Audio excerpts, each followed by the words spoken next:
இன்னைக்கு நம்ம டயபெட்டிஸ் வரக்கூடாதுன்னா அதுக்கு என்னென்ன பண்ணணும், அல்லது வந்துருத்துன்னா அதை கண்ட்ரோலில் வச்சுக்க என்ன பண்ணணும்னு என்னென்ன அட்வைஸ் கொடுக்குறோமோ, சால கிராமத்துக்கு பெண்கள் திருவாராதனம் பண்ணலாமான்னா முழு ப்ரொசீஜர் பண்ண முடியாது. கவலைப்படக்கூடாதுங்கிறார். என்கிட்ட சரணாகதி பண்ணதுக்கப்புறம் கவலைப்பட்டனா தொலைச்சிடுவேன், நான் தான் உன்னை பார்த்துக்கிறேன்னு சொல்லிட்டேன் இல்லையா. நீங்கள் உங்களுடைய சொற்பொழிவில் உங்களுடைய உபன்யாசத்தில் நிறைய கேட்டிருக்கேன். கீதையிலே நம்ம உடம்ப பார்த்துக்கிறதுக்கு உண்டான ஸ்லோகம் இருக்கு அப்படின்னு சொல்லியிருக்கேன். அதை பற்றி நம்ம நேயர்களுக்கு கொஞ்சம் அதை பற்றி கிளாரிஃபிகேஷனும் கொடுக்கணும்.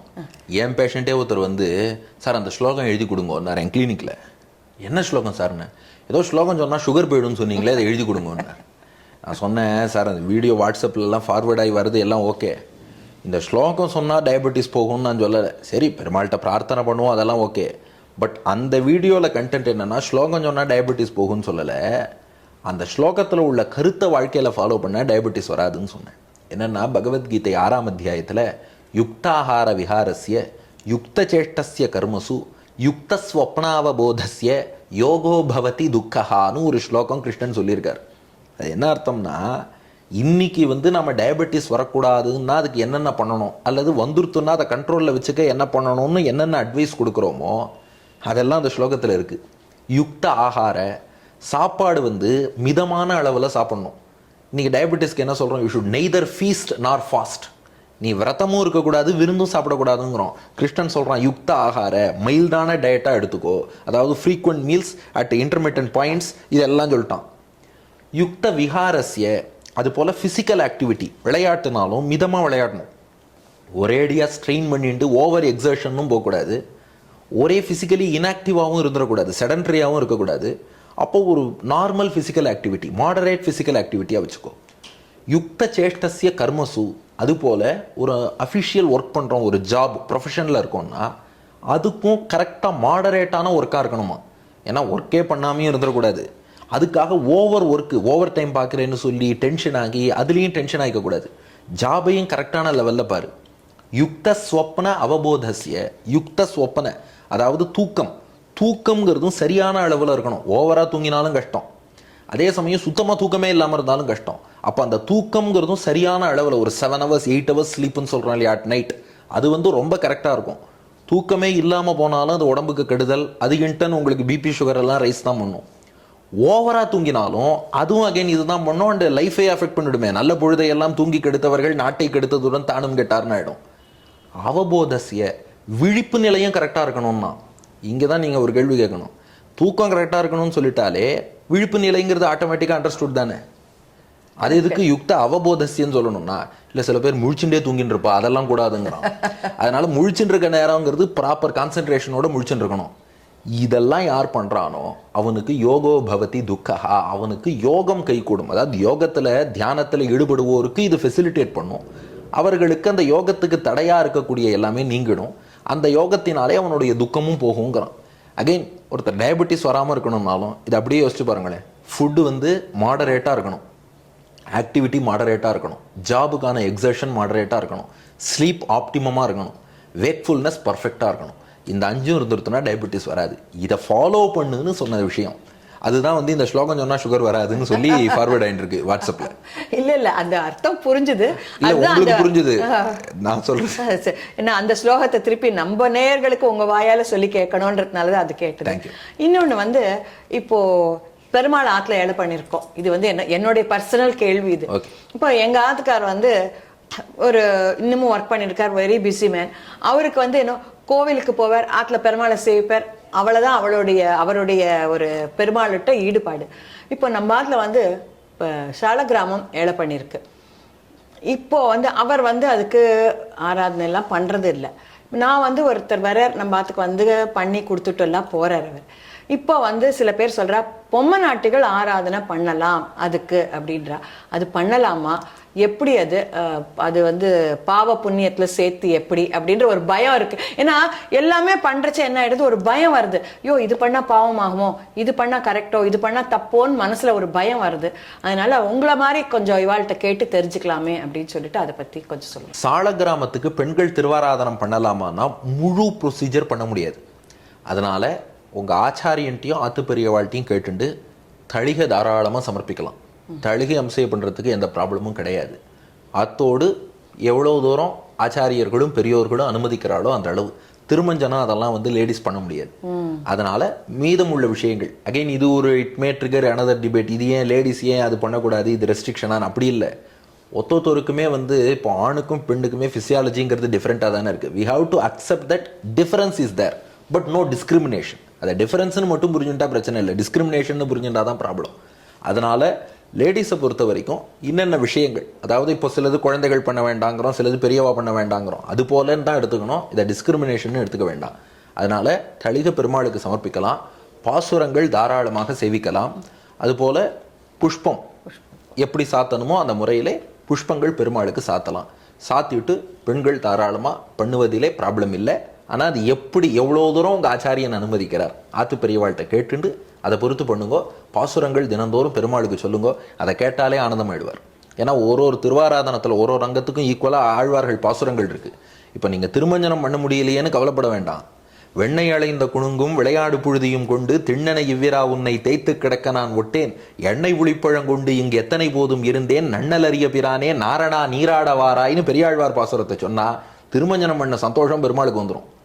புஷ்பம் சமர்ப்பிக்க முடியலையேன்னு கவலைப்பட வேண்டாம். செண்பக மல்லிகையோடு செங்கழு நீர் இருவாட்சி எண்பகர் பூவும் கொணர்ந்தேன் இன்றிவை சூட்டவா வென்று மண்பகர் கொண்டானை ஆய்ச்சி மகிழ்வுரை செய்த விம்மாலை பண்பகர் வில்லிபுத்தூர் கோன் பட்டர் பிரான் சொன்ன பத்தே. பாசுரத்தை சொன்னா புஷ்பம் சமர்ப்பிச்ச ஆனந்தம். திருத்துழாய் வந்து ஆண்கள் தான் துளசி பறித்து கொண்டு வரும், லேடிஸ் பண்ண முடியாது, பறிக்க முடியாது. அப்போ என்ன பண்ணுறதுன்னா ஒன்றும் பிரச்சனை இல்லை. அதுக்கு நம்மாழ்வார் திருவாய்மொழியில் பாலனாய் ஏழுலகுண்டு பரிவின்றி ஆலிலை அன்ன வசம் செய்யும் அண்ணலார் தாளினை மேலணி தன்னந்துழாய் என்றே மாலுமால் வல்வினையேன் மடவல்லியே சேவிச்சா திருத்துழாய் வாய்ந்த சந்தோஷம் பெருமாளுக்கு வந்துடும். அதனால அது போல நாறு நரும்புழில் பாசுரம் சொல்லிட்டேன்னா தளிகை சாப்பிட்ட சந்தோஷம் பெருமாளுக்கு வந்துடும். அதனால நமக்கு பெரியோர்கள் எப்படி வழி காட்டியிருக்காங்க. இன்னொரு பாசுரம் கூட இருக்கு இல்லையா, சந்தனம் இது பண்ற பூசும் சாந்தியன் நெஞ்சமே புனையும் கண்ணி எனதுடைய வாசகம் செய் மாலையே வான் பட்டாடையும் மகுதே தேசமான அணிகலனும் என் கைகூப்பு செய்கையே ஈசன் ஞாலம் உண்டுமிழ்ந்த எந்த ஏகமூர்த்திக்கே. இது எல்லாமே தொகுத்து இப்போ நெக்ஸ்ட் திவ்ய பிரபந்தம் சீரீஸ் ஒன்று லான்ச் பண்றேன். கவசம் கனெக்ட்னு சங்கரா டிவியோட யூடியூப் சேனல் ப்ளஸ் சங்கரா டிவியில் தினம் ஒரு பாசுரம்னு அதனுடைய முதல் எபிசோட்லேயே தான் சொல்லியிருக்கேன். நீங்கள் அன்றாடம் வீட்டில் பூஜை பண்ணணும்னா இந்த பாசுரங்கள் ஒன்றொன்றும் அந்தந்த ஸ்டேஜுக்கு நமக்கு ஆழ்வார்கள் பாடி கொடுத்துருக்கா. இதை நாம் சொன்னாலே அந்த திருவாராதனத்தை ஈடுபட்டு செய்யலாம். இப்போ வந்து நம்ம சரணாகதி பற்றி நிறைய கேள்விப்பட்டிருக்கோம். இப்போ இருக்கிற காலகட்டத்தில், அதாவது ரொம்ப பிஸி வேர்ல்டு, அவா ப்ரொஃபஷன், நீங்கள் சொல்கிற மாதிரி எல்லாம் அப்படியே போயின்னு இருக்கிறச்சே பெருமாள்கிட்ட எப்படி சரணாகதி பண்ணுறது, எது பண்ணால் அது சரணாகதிக்கு பண்ணுற மாதிரி நம்ம ஏற்றுக்கலாம்? ஓகே, இது வந்து நல்ல கேள்வி. முதல்ல சரணாகதிங்கிறது ஒரு ஆச்சாரியன் மூலமாக பண்ணுறது தான் நல்லது.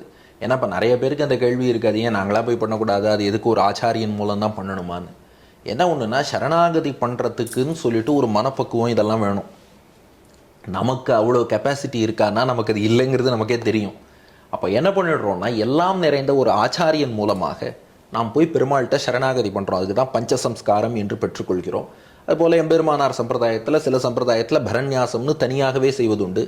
சில சம்பிரதாயத்தில் அந்த சமாஸ்ரயணத்தோடு சேர்ந்தே அந்த பரநியாசமாகிய சரணாகதியையும் அந்த சமாஸ்ரயணத்தின் பூர்த்தியிலேயே பண்ணி வச்சுருவா.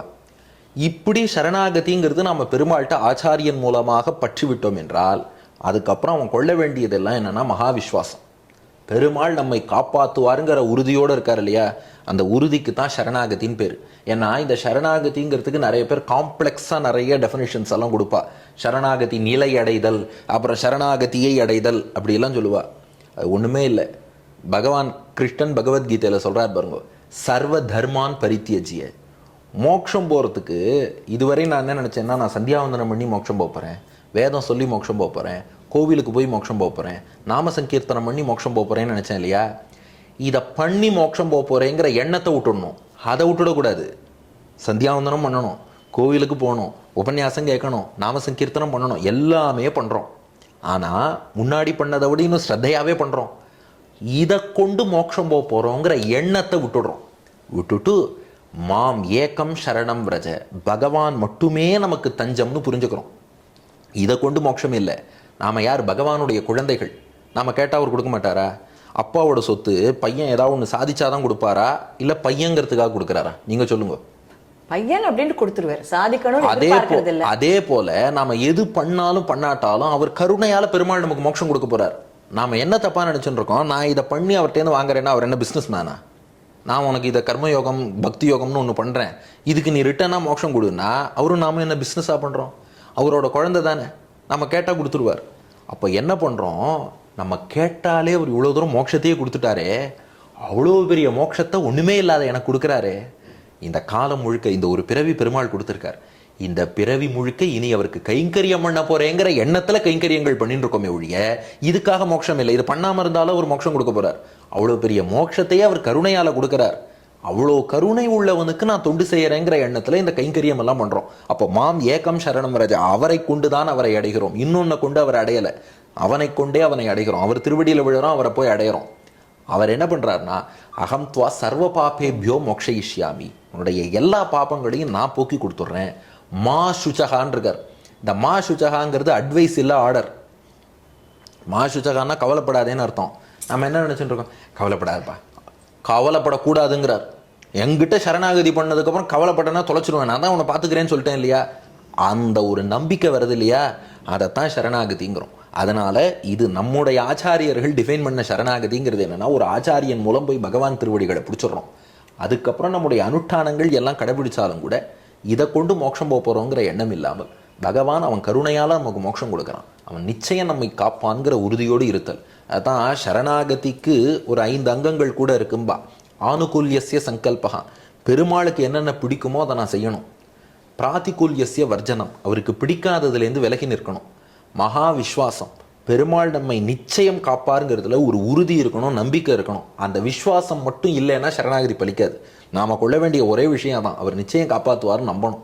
அதுக்கு அடுத்தபடியாக கார்பண்யம், வேற ஒருத்தர் காலில் போய் விழாமல் அவன்தான் கதி, அதனால வேறு புகழற்றவனாக இருக்கணும். கோப்திருத்துவ வரணும், வாய் விட்டு பெருமாள்கிட்ட பிரார்த்திக்கணும், என்னை நீ காப்பாத்து.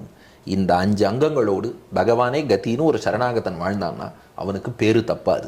ஆச்சாரியன் திருவடிகளே தஞ்சம்னு அந்த ஆச்சாரியன்ட்ட ஒரு பிரதிபத்தி பக்தியோடு வாழ்ந்தான்னா பேரு தப்பாது. இதாவது இப்போ நம்ம வந்து தசாவதாரம் அப்படின்னு நம்ம ஜென்ரலாக சொல்கிறோம். இப்போ சில சுவாமிகள்லாம் நம்ம இப்போ நீங்கள்லாம் கூட சொல்கிறச்சில்ல 24 அவதாரங்கள் இருக்குது அப்படின்னு சொல்லிட்டு ஒரு புத்தர் அவதாரையும் அதில் சேர்க்குறா. அதை நம்ம எப்படி நம்ம இந்த காலத்துக்கு அது எப்படி நம்ம அதை ஃபாலோ பண்ணணும்? ஓகே,